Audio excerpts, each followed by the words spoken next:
good morning, and welcome to of Talk That Tech. The Number one tech morning show in the world. Good good morning. morning. Sorry, I took your spot. Good morning. You good? You good? Oh man, it's been quite the morning, y'all. We're so glad that you're able to rock with us again for another episode. As always, we're very happy that you're joining us, and we want to make sure that it's a wonderful show. We have a topic today that's kind of like I saw brewing over the weekend. So I just wanted to kind of address it here. And we wanted to just rock with you and share it here. Like, though, it's a call in show. So feel free to call into the show if you have any thoughts about anything that we're talking about here today.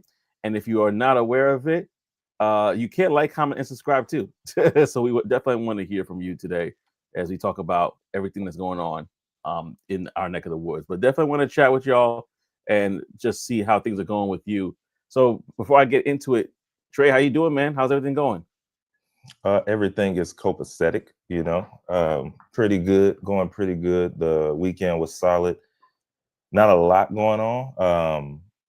As far as the weekend, Saturday, I didn't do much. And then Sunday, went to church. And then we had a second program after, later to, it was like the men's program or whatever. And so had a good time there, you know, and yeah, that's been it. That's literally been it, man, for me. But how about yourself? Yeah, no, it was good, man. I won a prize. So one of the prizes that I got for my job was the new phone, and I Okay. had to go ahead and try to grab that. Rookie mistake though. I thought I backed up my information to the cloud before getting there, and apparently I backed it up a month ago. So that took some time, majority of the time actually. But besides that, I was able to do what I need to do and got it. And here we are. Well, there Here we you are. go. Yeah, That's a man. win. A win is a win. Yeah, I counted. I counted for sure. I counted for sure. But yeah, man, it was overall good. It was overall good. I couldn't have any complaints about it. Running around doing a few errands here. We got work going on in the house, but besides that, all's gravy. All's gravy for sure. All is gravy. Well, listen, y'all. We gotta dive into the show. We got a few of y'all already rocking with us, so we appreciate you guys. Thank you so much for rocking with us. Let us know where you're tuning in from. If you have any questions, like I said before, this is a call-in show, so you can hit the link and you can let us know to just drop right in and share your thoughts on the topic that we're talking about. But we got a few things to cover today, and it's all around AI and what people are talking about it recently.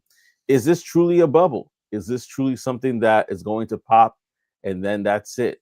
I don't know about you, but I think otherwise. But we're going to talk about it just now. And I'm going to pass it over to Trey to share more about this topic. Yes, indeed, man. So y'all know, we talk about AI a lot. We talk about it a lot. And it's for a good reason because it's a lot going on with AI. But as y'all know, sometimes when things go down, it turns into a bubble. We've seen it in the past, and that's what we're going to talk about right now. Is it possible that there is another bubble coming, and it's in the AI age? So that being said, we have some leaders. All right, so we'll go here. Some leaders are saying AI is a bubble. Notable at that. So you got Sam Altman with OpenAI. Here's what he says: AI feels a lot like the dot-com bubble. Lots of hype, maybe too much. Now that's from Sam Altman himself, OpenAI. Then we have Jamie Dimon from JP Morgan. All right, real prestigious over there.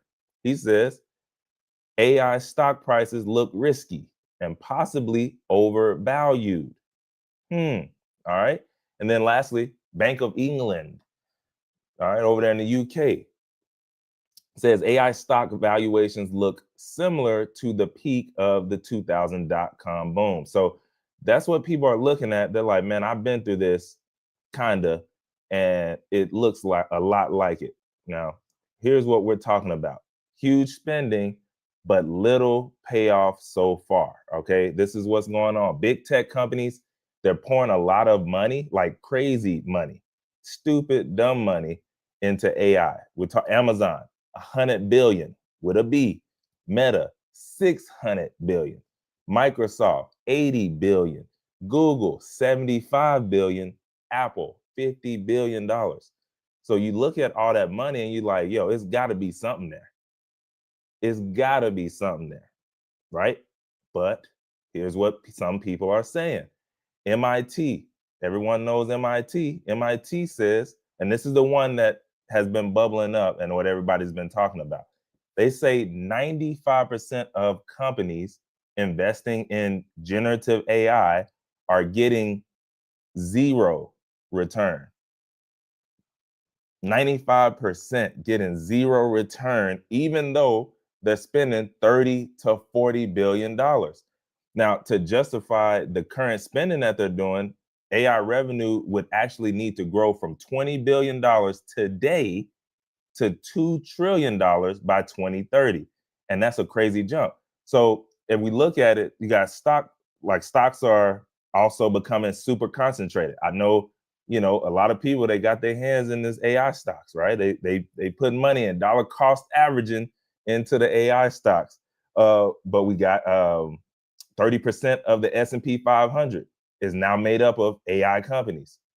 20% of MSCI World Index is made up of AI companies. So you got all this money being poured into it. 95% of companies investing in generative AI are getting zero return. And on the stock market side, it's a large portion of it in there. So AI stock drove 75 to 90% of the market growth since ChatGPT came out. Experts are saying that level of concentration is super risky and hasn't been seen in decades. So there is a hype cycle problem right here as well. A lot of analysts are saying AI is at the peak of inflated expectations. So basically what that's saying is people expect too much. They're expecting too much out of AI right now. And then some warn that the trough of delusionment is coming when reality won't match the hype. And so basically one analyst said that by 2026, AI will lose its sparkle and get back to hard work. I don't know what that analyst is smoking, but either way, we're going to keep going. So there's a strange financial loop here, right? So you got some companies are building AI infrastructure. Then you have other companies that are investing in AI startups and then also selling services to those same startups, right? This is what some people are doing, and they call it circular financing. And it can be dangerous when that funding ends up drying up, right? So now there's that side. But then there's some people on the other side who are saying, yo, this is not a bubble. And that's kind of where we'll end off on this section. It says some people argue that money is going into real infrastructure, right? It's not just hype. You got all these data centers being built, right? All of that. You got new breakthroughs in DeepSeek R1, right? It show AI can still be more efficient, cheaper, more powerful. So it's a lot of people on both sides of the spectrum. And at this point, you just don't know who's going to win. The problem with a bubble, and this is coming from me, the problem with a bubble is you don't know that, if it's going to pop until it actually pops. I mean, that's just real. And so, at the end of the day, will AI and all this spending on AI hurt other industries going forward? Some are saying yes, and it could happen. And others are saying that big tech companies use their own cash, so the impact might be limited. Now, what I would say is when I was looking at this over the weekend as well, here's what I saw, right? I saw that the study for MIT that, everybody's been talking about, the 95% of companies get zero return. What that comes from is the big companies, right? So the big, what do you call it? Like 100 million plus companies who can't move fast. They don't move fast. Most of those pilots And from those companies, those large businesses, most of the pilots, the AI pilots, are 3 times less likely to get out of that stage than small and medium-sized businesses. So what we're seeing is another study being done, and it might look like conflicting information. And the other study was done by Wharton. Y'all know who Wharton is. If y'all know Wharton, Wharton said 75% of companies overall report positive ROI from AI. So you look at that, you got 95% on one hand and then 75% on the other. What's the difference? And that's what I just told you. Small businesses, they are basically like little jet skis in the ocean. They can move, turn, they can, hit the wheelie on them. And then you got these big, large companies who say, hey, we need to look into AI.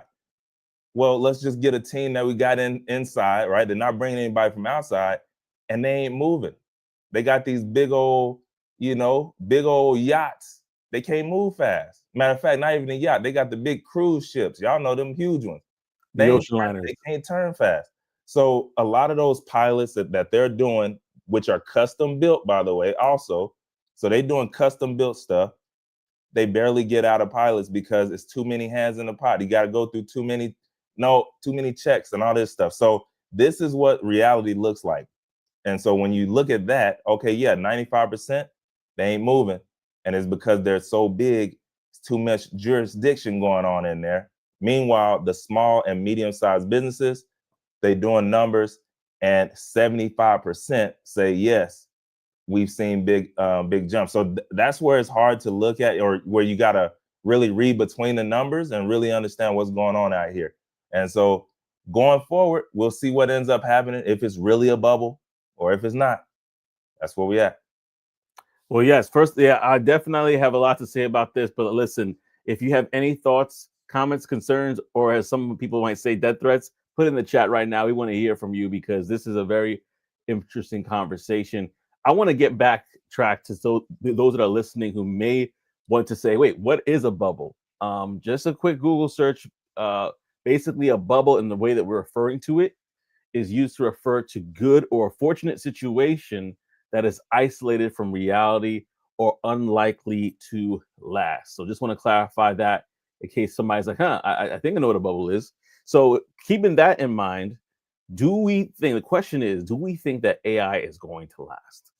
And if we're comparing it to the internet, it changed our lives forever. You're using the internet right now. Hello. So absolutely, it's going to last. And the reason why I say that is first of all, again, on a personal level, there's massive adoption of this already. It's already changed the way we do things. And as Trey and I was chuckling about earlier from that analyst that says we could go back to hard work. Sure, buddy. We're not going back to the way the status quo. It's just going to get better from here. We've seen what's happened with the technology that's occurred only with just video alone, and how that has and the use of the Will Smith eating spaghetti meme as an example of seeing how that has grown in the past couple of months to a year's time, and it is phenomenal. There's other things that I've seen happen. My wife even was able to make using AI a birthday card for our daughter, and just at home. She's not a graphic designer. There's no way she's creative, but that's not something that's in her wheelhouse. AI ChatGPT that she used to generate it helped her to create this beautiful birthday invitation, right? So we're not going back to the way things are. We're going back to the question here. And listen, I'm just giving you time to type in the chat your thoughts, comments, concerns. Let us know. And also you could call into the show. In fact, just so you know, we dropped the link, so feel free to call into the show and let us know your thoughts in it. And before I do that, though, we got Tech Coach Ralph in the building. Good morning. I know he has a lot to say about this topic, so I'm gonna let his Twitter fingers get warmed up before I let him jump in. But yeah, in regards to this topic, especially because of work I do already in the space, there is ROI on both large businesses and on both smaller businesses. And why I say that is because it's all about what you're measuring. So, for example, if a company is focused within the contact center, they're going to measure things like average handle time, FCR, first call resolution, or containment of those calls. Those are what's important to them. And in regarding to taking care of those metrics, the ROI will be determined from that. Oh, we saved this amount of much time, which equates to this much amount of money. And they're able to then allocate that budget to someplace else. So we see that with large businesses, but to go back to what Trey is even saying, we're seeing that with mass adoption with smaller businesses because there's not so much red tape, yellow tape, any kind of blue tape, whatever tape you want to call it. There's not much tape there, so they don't take a lot of time to then take these things, apply it, and then see the really truly the fruit of it. What I do want to say though is that it's all about how you're using AI and in regards to what kind of partnership you have, because that's what we're seeing. A lot of people right now are getting in the AI business and they're trying to use they're trying to use a LLM as a wrapper to kind of push whatever they're doing. No shame in the game for what they're doing, right? But what I do say is that for those that have the right partnerships that are really making it happen, we got Big Bubbles in here. He says double chirp. I don't know, but we're gonna shout you at the end because you commented. Anybody that comments gets a shout out. So What up? so what up? What up? So yeah, and then we have Tech Coach Ralph says, I'm not sure how the return is being measured on AI. That it really goes back. It really goes back because there's some case studies where it's like there, for example, if you have an AI agent, and I'm just going to use this because this is the world I live in. If you have an AI agent that is containing a certain amount of calls that would be normally handled by a human agent, and we're talking about like, oh, I can't get into my account, like the little things, right, that really take up time, that agent is free up to do other things. So that cost right there is significant for a business where they can say, I got to deploy a certain amount of agents to handle these remedial tasks. I don't have to have my human agent worry about those little things. If something needs to be escalated, we can then pass it on to the human agent and they'll have a full summary of the conversation and it'll be a quicker resolution. um, that's good. That's meaningful for me. So it really depends on what type of business you have and what you're looking for. I know you can share a little bit more about the side of that you're on as well in regards to AI agents, but like that is the value that people are seeing, and then they could convert that. They convert those the savings there, or even upsell opportunities. So let's say you're talking to somebody, a customer, and then that AI agent is not only able to contain the call, but say, "Hey, I look at your profile here, your account. There's actually an opportunity for you to get bundle everything and do X, Y, and Z." And so now that customer is being upsold, how do you quantify that? So there's different ways that companies can really make ROI on their AI investment. It's just how they're using it and what kind of partnership that they have. Because if they don't have the right partnership, they're not going to see the ROI that they're looking for. Techos Ralph says companies have just started implementing it this year and they're expecting to see a return in their investment already. I mean, listen, it's like, what have you done for me lately? The mentality. But there are companies that have invested early on. One big company that we know of that does invest early into technology is Intuit, for example. They invested early on and they've seen ROIs for quite some time. And there's other companies who are like, let's see how this turns out. Like you said, Tech Coach Ralph, who are now getting in the game and they want to kind of see those early numbers, but it's hard to tell when it's depending on their use case what it is. But I'm going to pause here and let Tech Coach Ralph say this last thought here, and not even last thought, but another thought, and then let Tech back Trey add some more. But Tech Coach Ralph says Meta is making AI implementation part of their 2026 performance reviews, right? So as you said, they're giving it time to breathe. It's not going to be something that they're looking for. Hey, we did this 2 months ago, right? Yeah. Going back to what you said though, Trey, those pilots are important to kind of give them that forecast of what it could look like for them within a small group that they're working with, and see if they could expand it. So yeah, I'll pause here though and let you share any It's other just thoughts you got, Trey. it's just assuming that they can get out of the pilots. Yeah. So I don't know if it's for as far as what Tech Coach Ralph said. I don't know if it's the company. Well, companies are expecting a return, but most of the times, if you're dealing with businesses, they understand that return, depending on what you're doing, there's a there is a little leeway there. Normally, businesses don't expect a return for like 3 years. So my question is it the businesses that are looking at this stuff, or is it these articles and independent people who are looking at and trying to get in early on whether this is working or not? And so I think it's a mix of both. And the reason I say that is when you talk to people, business owners right now, they're thinking AI is a magic pill. And so, they come up with all these crazy things that they want. And this is where this study comes in. I'm telling you, if you look deep into this MIT study, the 95% that fail, this is around custom like first off, it's enterprise level companies, and then it's around these custom AI pilot projects that they're doing. The other one that I told you about, the 75 companies that overall report positive ROI, there are bigger companies in there as well, but what it's from is more structured, like high ROI things that they can do in that company to get it done. And so these custom pieces, custom projects that they're building out, it might not be a high ROI on there yet. And that's what they're, dealing in, where versus, hey, we need to figure out a way to answer calls faster. And then boom, you have companies like Cresta or whatever that can get that implemented. And then now you see that instant positive ROI. And so it's really just that point right there, man. But we'll see at the end of the day. What I do know is these enterprise level companies, they move a lot slower.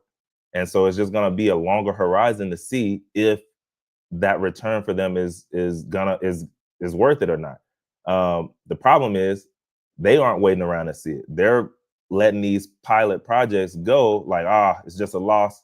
We'll write it off, at the end of the year, but not going to work for us. When really it was just so much tape that they had to get through that they gave up on it. Meanwhile, these, mid and small level companies, somewhere between $200 to $250 million in revenue, they're seeing way better ROI and success more often because they're able to just make these certain moves and decisions a lot faster. Yeah. And before I go to Tech Coach Ralph's comment, I got Coco the Yorkie saying, "I like your hat." That's funny. Appreciate it. I like your hat. It. So definitely, I appreciate you for doing that. And just like I said before, if you comment on the show, we're gonna shout you out at the end. So we appreciate every comment that comes through.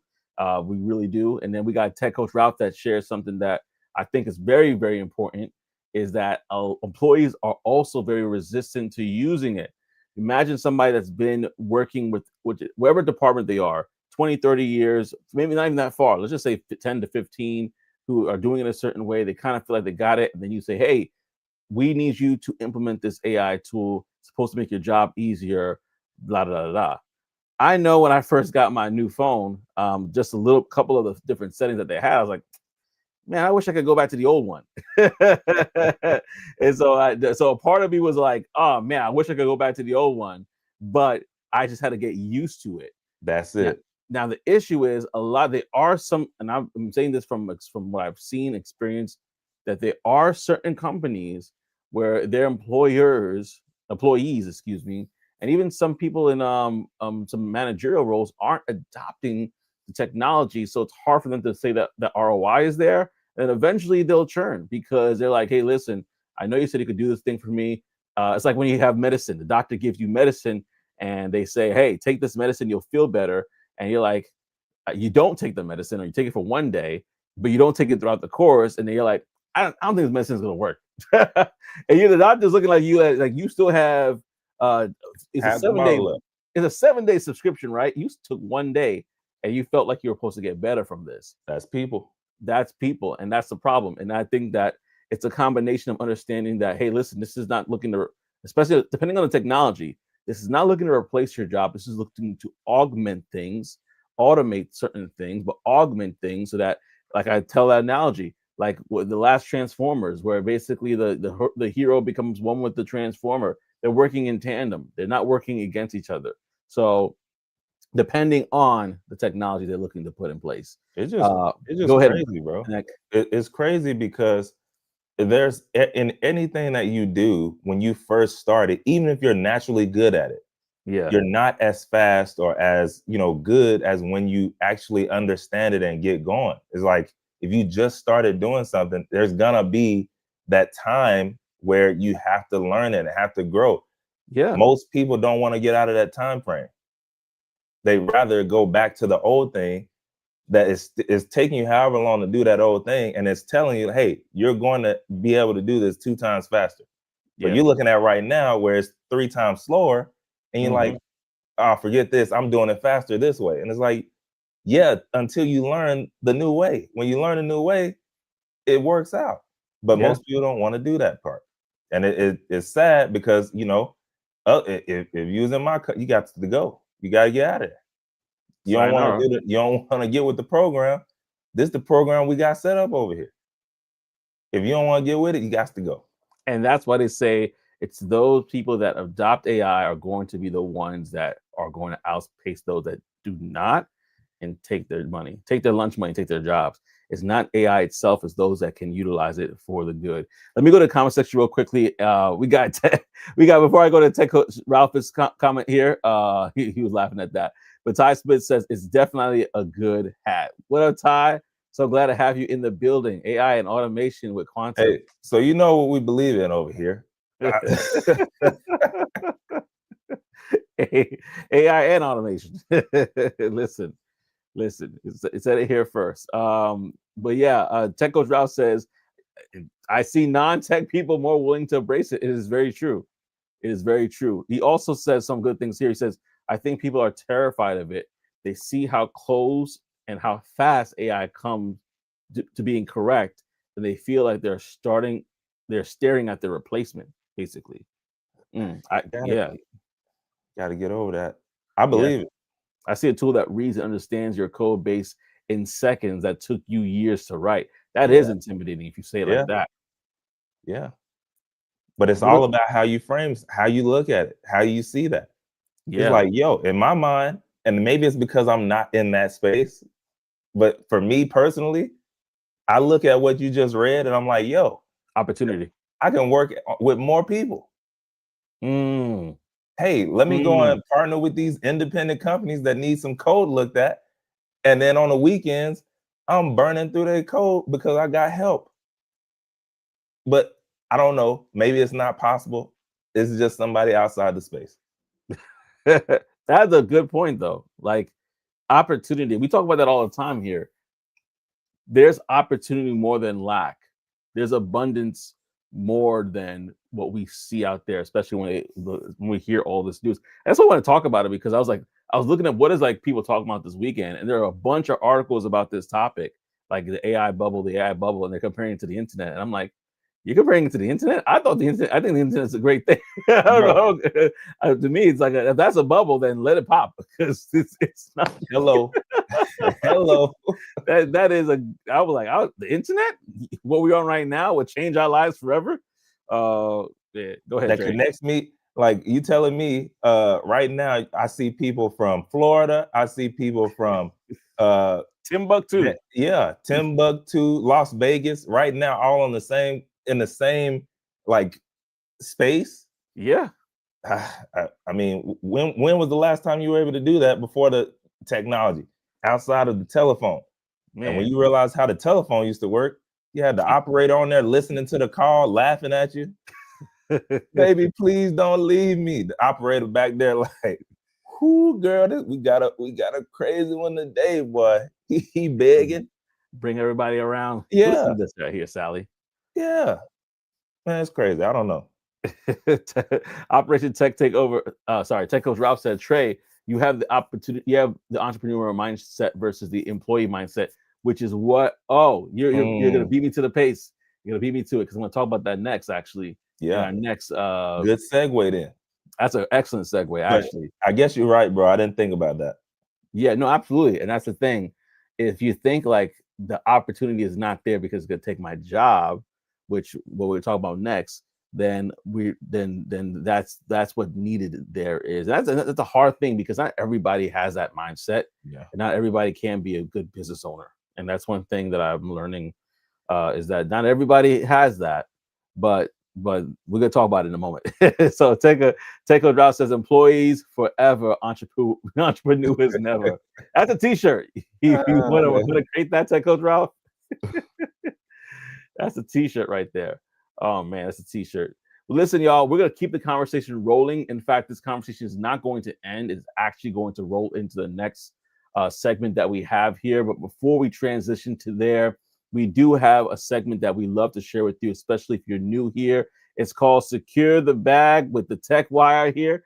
Secure the badge and the bag, right? But this segment is brought to you by Secure the Badge, your ultimate guide for upcoming tech events, and explore more at securethebadge.com. Now, I don't want you to hop off of here. So what I'm going to do here is I'm actually going to share my screen, and I want to show you what it is when you go to securethebadge.com. And we actually have one of the founders here, Ty, who's on. I can't move this so you can block it, but Ty, who is on the call right now. So thank you so much, Ty, for stopping by.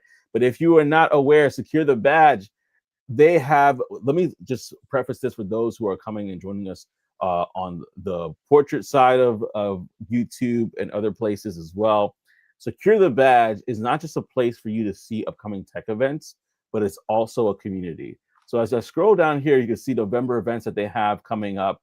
They have everything from sales side of things. Channel Vision Expo is going to be on. Then the tech side of things in regards to AI. They have business. They have various different events that are occurring that you want to take a look at, where we talked about AI. They have the Texas AI Leadership Summit. And it's not just in the United States, it's throughout the entire world. As you can see, there's events in Dublin, Ireland, some in Canada, some that you're going to also see in parts of Africa, whether it's Nigeria or other places as well, Ghana. So just look through this list and you'll see amazing events that are coming up. This one's in Cape Town, South Africa. It's regarding the Africa Tech Festival. There's tons of these events that are on here. Now, I want to backtrack to this section here because it's an important thing I want to kind of highlight. Like, this is all events, as you can see. There's tons of them. This is just November. We're going to go into December. But right here, they have a community that basically pays for itself. So this community allows not every Tuesday. So today's Monday, tomorrow's Tuesday. They'll drop at least 100 tickets at no cost to you, right? The cost of the community allows you to be a part of what they're doing. But basically, some tickets in there that you could get for free could cost $600 or so. So, for example, let's go back to these events that we have coming up here. There's tons of different events. This one event, Social Fest, $149 to $599. That one event. There's other events here that cost money as well. The Accelerator Con, that's $149 to $549 in range. So, based off of what you're looking at, 2 or 3 events would eclipse the amount that you would be part of this community for a year. Plus, you get to not only be a part of the community to get access to these events and things of that nature. When you're part of this community, you're also gonna, if you're looking to get speaking opportunities, there'll be speaker opportunities there. Great way to network. Great way to find if you're looking for a new job. All that's going to be in this community, and you have people that are super duper connected that can help you get to where you want to go. That's a part of that community already. Now, I will warn you though, they are not, this is going to be only for a certain amount of people. So once they hit their mark, whether it's 2,000, 2,500, it's going to be capped off because otherwise it's not going to be as fruitful as they want it to be. So definitely take advantage of that. Look at it for yourself. Go to securethebadge.com, take advantage of that opportunity to be a part of that community. Again, it pays for itself, and secure the badge. Listen, man. Go ahead, brother. I'm gonna be real with you. Secure the badge. He's not lying when he says it pays for itself. Like when you talk about the unfair advantage, this is the unfair advantage. You go in there and you already see top recruiters dropping in. Hey, here's a role that's hiring right now. I know the direct person, and all you gotta do is fill it out and then let me know. Like that's an unfair advantage. You're talking about somebody like myself who, there's a $995 event going on here. I want to go. Instant access, free meal, free merch, and I went in. Got to sit where I wanted to sit in the actual event, and the people that you meet. Again, I'm telling you, unfair advantage, and it's amazing what Ty and the guys are doing over there. It's crazy. And that's his testimony. There's other testimonies as well. Before it even was called Secure the Badge, I got an opportunity to go through the event because of this program and because of the people that were involved in this, I should say. So definitely It's actually it was my first tech event at Thanksgiving, actually. So definitely take advantage of Secure the Badge for yourself. The information is here. Go to securethebadge.com and check it out for yourself. Now, we want to definitely go back to the show here and have that conversation with you, because this is ties into everything that we're talking about today. And in fact, before I dive into this next topic, I'm going to go to Tech Coach Ralph's comment here. He says, when Google introduced Maps with the third and the VR glasses, with the 3D, 3D. sorry, 3D and VR glasses, I took my wife on vacation to Italy. He said, put on these glasses, baby. We're going to Italy. So, so I love it. Man. Yeah, and that's going about adoption, right? Like the adoption process there. He said in a video the other day that everything you can do with AI feels like Kanye West's workout plan from College Dropout album. Man, you know, if you know, you know. He said, hey, babe, I got the 3-flight lineup. Okay, we're gonna leave Florida. All right, we're going to Italy for lunch. We're gonna have, we're gonna have lunch out on the veranda. Then we're gonna catch a private flight. We're going to eat dinner in New York, and then we'll be back home tonight. That's what he said. He had it all lined up. I ain't mad at you, bro. I ain't mad at you. Listen, if you actually decide to do that and order like Italian food at the house, and be like, open your eyes, baby. Look at this right here. Yes, yeah, sir. you definitely will be winning that night. Listen, so the next conversation we're going to talk about is lining up to what was said earlier, and I want to bring it up for people who did not see it. Is employees forever, entrepreneurs never, but really this point right here. Trey says you have an entrepreneurial mindset versus an employee mindset, and we're going to talk about that, because what is happening right now is that we're seeing other conversations talking about the AI bubble, but also because of the mass adoption of AI, Silicon Valley is having a problem. It's causing job losses, but not fixing them. So we're going to talk about that real quickly and what that means. And so I'm going to just go into that story. But basically, Silicon Valley, it says it's in a situation where right now there are tech companies specifically who are using AI to replace jobs while talking about helping workers, but not really doing much to support them. And there's a big gap between what they say and what they actually do. So according to the reports that we had, is that AI is replacing workers at a record pace. Over 130,000 tech workers were laid off this year alone, and 17,000 of those layoffs were directly caused by AI. So that's a little bit over 10%, a little over 10% of those, right? In September 2025 alone, 7,000 people, according to the research we did, lost jobs because of AI. And that's about 491 people losing their job to AI every day.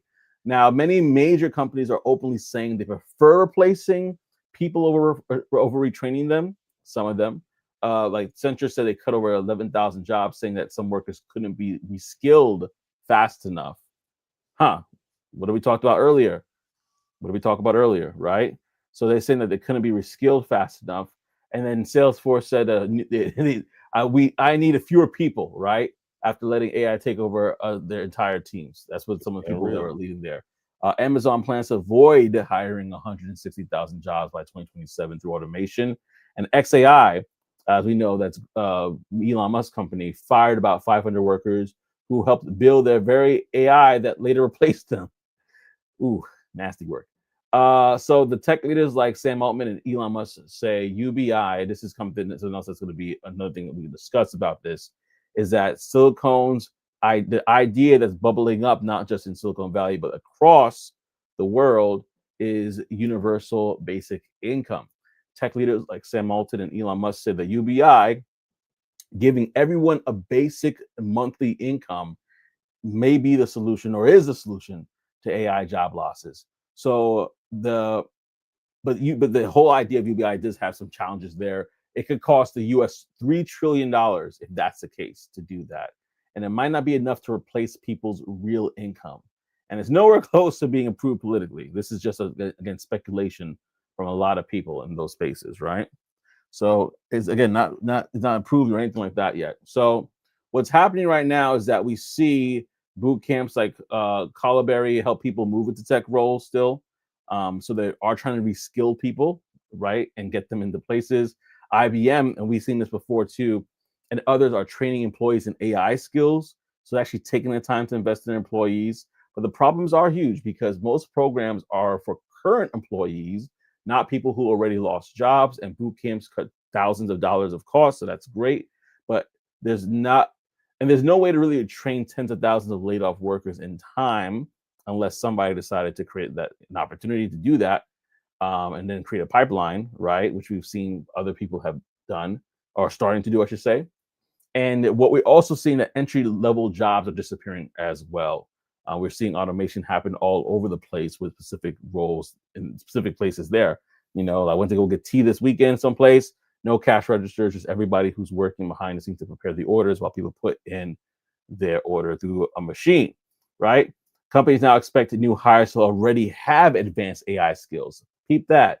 Companies are expecting it to already have advanced AI skills. That means young people can't get a foot in the door.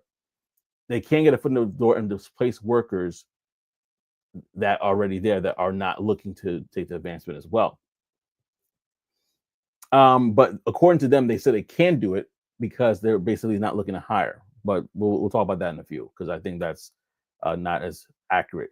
The impact isn't equal though. AI job losses hit some groups later or harder. According to this report, those are in low income workers are more likely to lose customer service or clerical roles due to AI, and retraining programs often ignore those communities or cost too much. So what companies are really doing in a nutshell is they're looking to cut the jobs and replace them with AI, train the remaining workers and manage or work alongside them. And then lastly, expect the government, not companies, to handle the fallout. So we'll see about that. But I want to get back to the thoughts here because I see some comments in the comment section, and then I'm going to pass over to Trey. Techno Drop, like myself, says, I don't see it. Says, I still see it as with AI, you can build more. AI can't come up with what to build, but can suggest how to build it. And jobs have always shifted. Absolutely. Absolutely. Industrial revolution is an example of that. Big example. So I'm going to pause here. I'm going to pass it over to Trey, though, to see what are the thoughts you had about this particular conversation. Yeah, bro. I mean, it's one of those things where it's very real, but on the other hand, you're getting the answers to the test.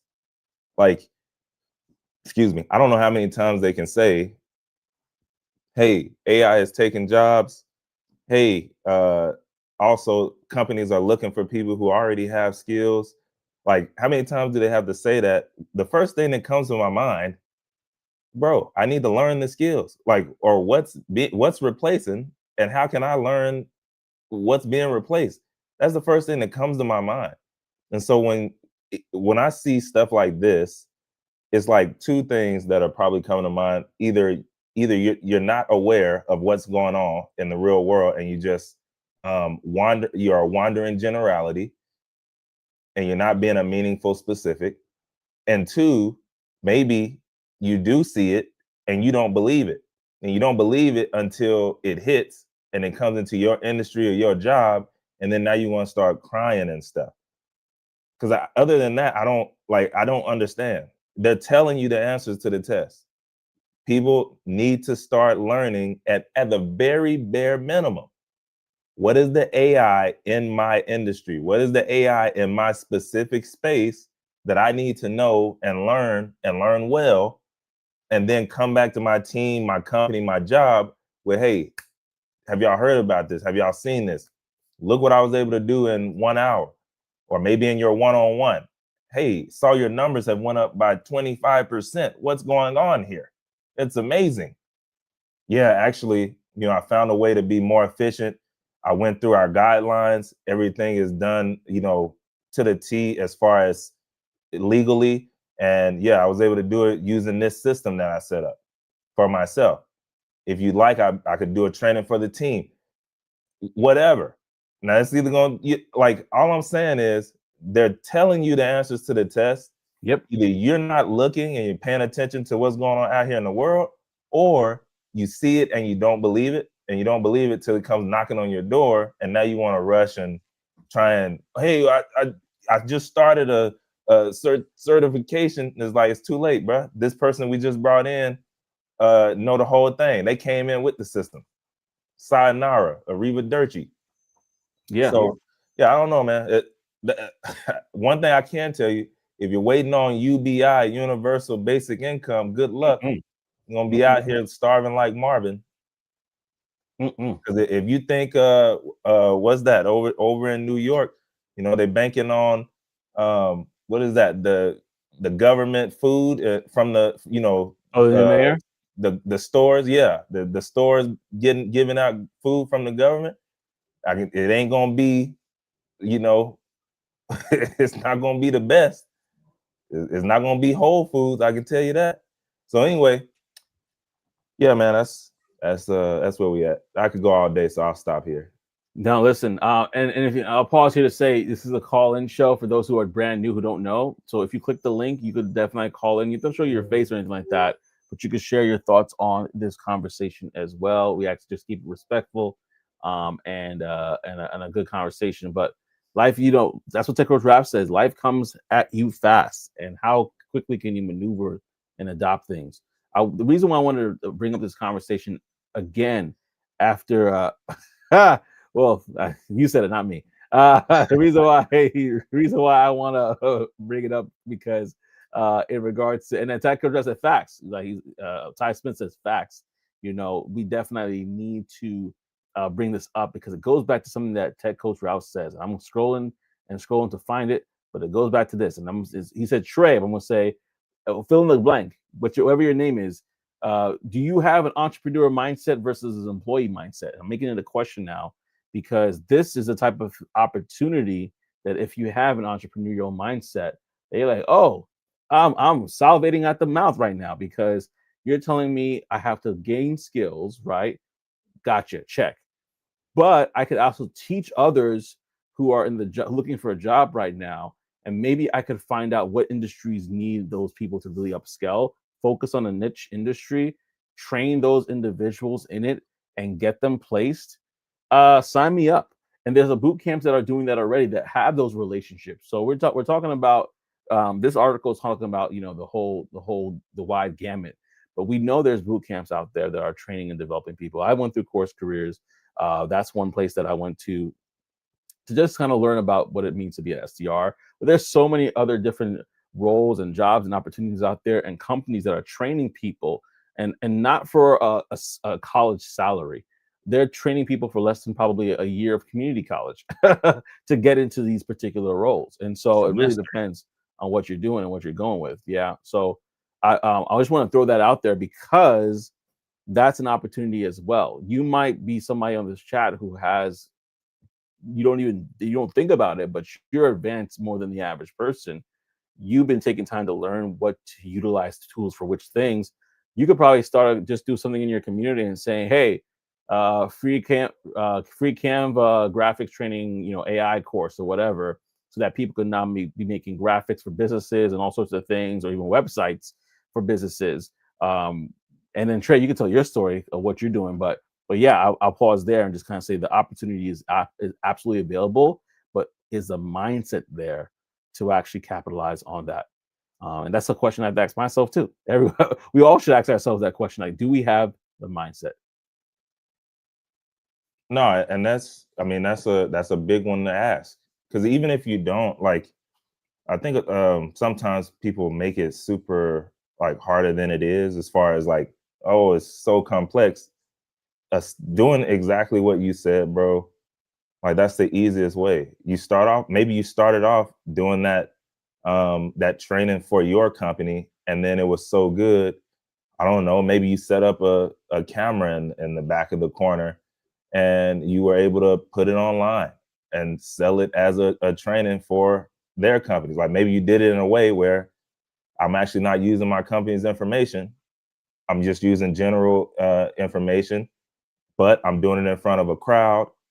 I have the camera set up in the back of the room, and I just set up a payment link through Stripe. And now, hey, if you want your company, if you want, it's super specific, right? Like, hey, if you want your SDRs to learn how to, I don't know, follow up in 3 minutes with every incoming lead without losing it, have them go through this training. And now you've unlocked that for multiple companies who maybe don't have a big budget for some huge consulting firm to come in, but they can take this $127, course and show it to their team or give it to their team. And now, you did it for one time, and now hundreds of companies have used it, small businesses, and made you money.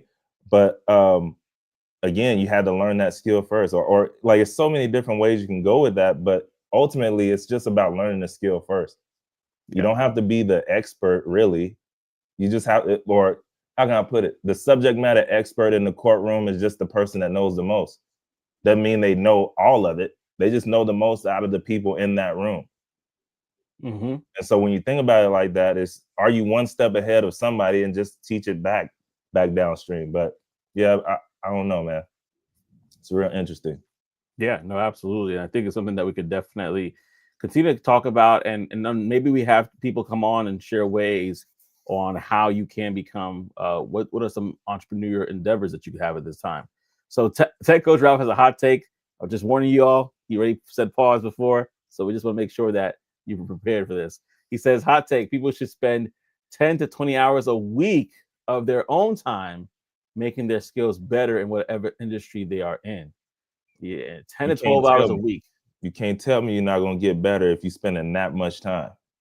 Yeah, let's even make it easier. Would 5 hours a week, 1 hour every day on the weekday, what would that mean? What would that do? Because somebody looking at the double digits, like 10 to 20 hours. I got bills to pay. Man, what would just wasting 5 hours that. be? They wasting that 10 to 20 on TikTok. Stop it. Yeah. You wasting that doing frivolous nothing. Mm-hmm. Calculate it up. I guarantee you it's a lot of people that are spending a whole lot of time doing nothing when they could use that time for something. And so, yes, they do have the 10 to 20 hours. How many hours in a week? Bro, I'm sick of it. How many hours in a week? 167? Is that what it is? No. Am I tripping? Oh yeah. No, I think you're close. Well, subtract that 40 from work. 168. Yeah, you're close. 168. 168 hours in a week minus 40 because you got a job.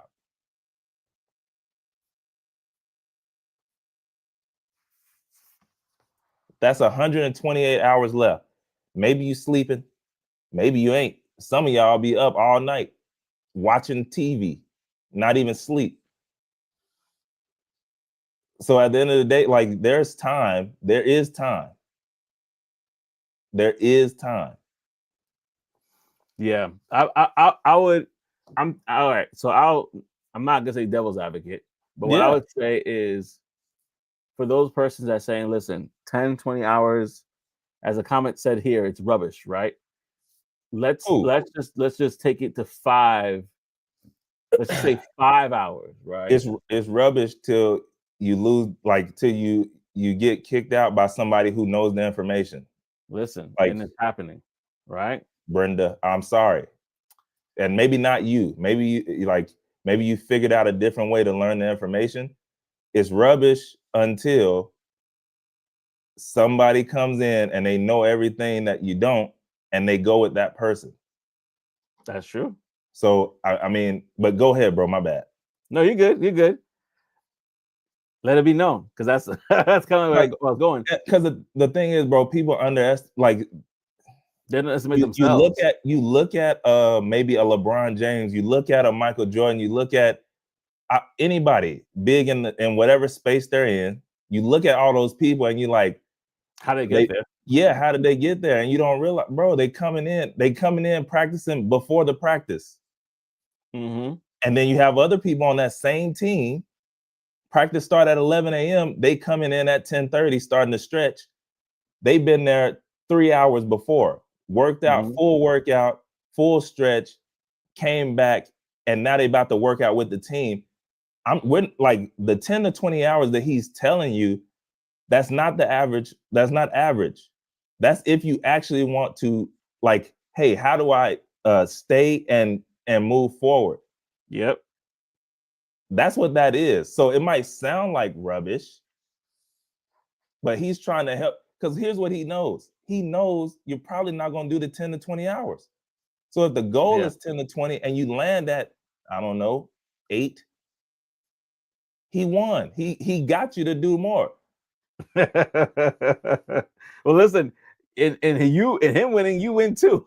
You know what I mean? You win too. Like if we really, if, and that's why I said, even if it's just 5 hours, like you want to say, you know what, I'm going to give myself an hour just to kind of learn something that can help me at my job regarding AI. That will make a significant change. Just 5 hours, you know, of taking away time from, let's say it's not, let's say you're even doing laundry. If you're just listening to something that's teaching you about it, just again, I'm trying to make it as basic as possible. You are helping yourself out in the long run. You're helping your family out. You're helping other people around you. Tech Coach Ralph said, "Told you it was a hot take." Yeah, So, y'all better be glad Joseph is saving them. Joseph is saving y'all. He's I'm not even saving y'all. saying don't do it. I'm just saying I'm just No. down to like 5 hours. I'm trying to let back on the gas. I Yeah. will say. Now run over them, right? Just put the pedal to the metal. Listen, press it down hard, right? But you're absolutely right though. If you do 5, let's just work into it. 5, 6, 7, eventually doing 10, you're gonna be in a sweet spot. You're going to be in a sweet spot. Guaranteed? No. But if you definitely take the if you definitely follow the steps, there's no reason why. There's no reason why. And Yeah. Reese is in the building. Good morning. Hey. Miss you and miss the show for sure. Oh We miss you. yeah. Well, you know, there's always next week. It ain't no thing. Ain't no thing. Yeah, bro. It's a reason Drake said they wasn't with me shooting in the gym, man. It's a reason he said that. Because the people, they want that, right? They want whatever it is. They look at that Elon Musk got the billion or $1 billion pay package probably coming up. Yeah. And they're like, he doesn't deserve that or he shouldn't get that. But it's like, you're not doing a quarter of what he's doing. He don't sleep. And I'm not saying that you want that. I'm not even saying Yeah. that you want that. What I'm saying is, like, I would never hate on, like I told y'all last week, I don't agree with everything that Elon does. Yeah. But what you can't deny is his work ethic and his mind around that business and what he does in that space. I said billion, my bad, bro. Trillion, yes, thank you. Thank you for the, yes, trillion. You look at that trillion, he doesn't deserve that much money. He probably deserves that and more because it's about the value that you bring to the market. Is the value that you bring to the market. And so I'm done, bro, so that we can end the show. Listen, it needs to be said. It needs to be said. So I'm not mad at it at all because it needs to be said. Like if we gonna wake up one day, holding our hands for UBI, that we're not in a good place. And you're We're gonna not be in a good starving. place. Starving like Marvin. Starving like Marvin. Well, listen, it's been a while, and I have to do this because Oris is here. It has been a while since we did this. Before we go, let's do the Brown Box Special. The Brown Box Special is brought to you. If you don't know, it's about any story of somebody that has been fired, laid off, or quit their jobs. We all been there. So this is kind of giving us a moment to woosah, breathe, and look at our past pain and chat about it. We have a question in the building, so put it down if you have the question. And if we get a chance to go through it, we'll go through it. But the Brown Box Special is here. All right, this is credit to Reddit, by the way. So this happened about 6 months ago, but I still think about it constantly. I was working at a small but successful marketing firm for about 3 years. It wasn't my dream job, but it was good. It was good. I was good at it. And I liked my coworkers. My boss, however, was, let's say, difficult. The kind of guy who micromanages everything, but then blames others when things go wrong. One day he called me into his office and completely out of nowhere told me he was letting me go. His reasoning? You just don't seem passionate about the work. And I was stunned. I had consistently met my deadlines, gotten great feedback from clients, and never once had a complaint against me. I asked for specifics, but all he could say was that he needed someone with more enthusiasm. Air quotes. Fine, whatever. I took my severance and left. And within 2 weeks, landed a better paying job with fully remote setup, and life was good. Then about a month later, I get a text from my old boss. It was just a simple, "Hey, can we talk?" I ignored it. The next day, I got a LinkedIn message, then an email, and finally a voicemail where he actually apologized and said things in the firm were falling apart without me. Apparently, my replacement quit after 2 weeks and clients were unhappy. I won't lie, I considered going back to just see how desperate he really was. But instead, I sent a short, polite email saying I have already moved on and wished him the best. A few weeks ago, I caught up with a former coworker who confirmed that my ex boss is now handling my old workload himself and absolutely hating it. Feels good. How many people have been through that situation before? Bro, that's a crazy one, but that's where like too many times people just try and not judge, but they look at somebody and they make that automatic assumption instead of actually going and saying, "Hey, how are you feeling about the role right now? You know, is there anywhere that you feel like you might need to be more happy?" And then you might realize, "Oh no, I'm good. I actually love working here." Like everybody is not the same. I actually, bro, I can't tell you how many times this has happened to me over the years where people just automatically assume I don't talk much. I know it might seem like, I do or whatever, but I really in real life, I don't actually talk that much. Kind of reserved unless you're talking to me. Then if I'm passionate about that subject, then I'll go in. But sometimes people they're like, you don't seem too, happy about the situation or whatever. And it's like, all you gotta do is ask the person. If you ask them, you'll really find out. And maybe they might say, I'm really loving it here, or I'm really doing good. I love it. I love what I do. Instead, looks like it made that, hey, you know what? I'm gonna make the call. It don't look like he ain't chipper. He ain't coming in smiling from ear to ear. So, I don't know. That's tough. Lost a good one. Yeah, absolutely. Serafima, she actually said very crazy, and I Yep. totally agree. Very What's crazy. going on? Tech coach route that said a polite email actually said go yourself. that was a polite email. Oh man, yeah. Tyson been like the brown box special. Yeah, man. Yes, I indeed. appreciate that. Oh man. And then do we have this to close it out here? If you want to do this and chime in really quickly here. He said in this situation, the CEOs of company will fire people and use AI to produce profit. That's I guess that's one of the questions to the conversation that we had earlier. Oh, That he wanted to share. Like, is this the situation that CEOs of company will fire people and use AI to produce profit? I mean, there's a lot of situations. There's a lot of situations where they're trying to do that. Yeah. I personally, I still am on that soapbox of we need both. We need to augment humans versus replace them, because, like was mentioned before by Tech Coach Ralph, AI can give you suggestions, but they can't really decision making sort of stuff. It's really us that help to say that's good, that's not good. Like we kind of curate what it produces, and so that's where I stand. But there are companies and CEOs who are thinking, how can I use AI to replace them? Listen, I'm gonna have an employee that never calls out sick that works 24/7 on my behalf. Sign me up. And it's only the fraction of a cost of somebody's salary. Where do I begin? So there are CEOs who are thinking that way. Yeah. And so we will see the volatile nature of it, where some people are like, that's what I want, and others are like, let me mix up both. Oh, we got NC Work in the building. Say good morning, everyone. Good Glad morning. to have you here. Yeah. And then Tech Coach Rob said it's the perfect word, curate. Like, that we have that taste. We have that ability to kind of see exactly what we want. And we've seen it before. If you looked at the early, like, what AI was spewing out at us when we put it in. We're like, not exactly, right? Yeah. So we had to come back and get different prompts and kind of get it to where we want to get it, and then we have to be able to produce it. Now it's gotten better, but it hasn't gotten Skynet better. so I don't know where the pause came from, but I missed it. So but you have to quote me on it. I don't know what I said, but but basically, just the whole point of it is just answer that question. Like, yes, that is something that CEOs are looking to do. Yeah, for sure.